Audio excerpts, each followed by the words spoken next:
नमस्कार मित्रांनो, आज आपण पाहणार आहोत गुरुपौर्णिमेनिमित्त अतिशय सोपे आणि सुंदर 10 ओळी भाषण मराठीमध्ये.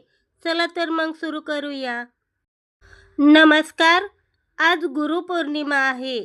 तुम्हा सर्वांना या पवित्र दिवसाच्या हार्दिक शुभेच्छा. आषाढ महिन्यातील पौर्णिमेला आपण गुरुपौर्णिमा असे म्हणतो. या दिवसाला व्यास पौर्णिमा म्हणूनही ओळखले जाते. आपल्या मनातील अंधार दूर करून ज्ञान देणाऱ्या व्यक्तीला गुरु म्हणतात. आपल्या जीवनातील आपले पहिले गुरु हे आपले आई वडील असतात. शाळेतील शिक्षक आपल्याला चांगले शिक्षण देऊन शहाणे करतात.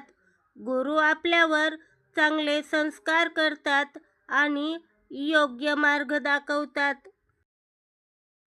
गुरुविना माणसाच्या जीवनाला खरी दिशा मिळत नाही. आजच्या दिवशी आपण सर्व गुरूंचा आदर केला पाहिजे.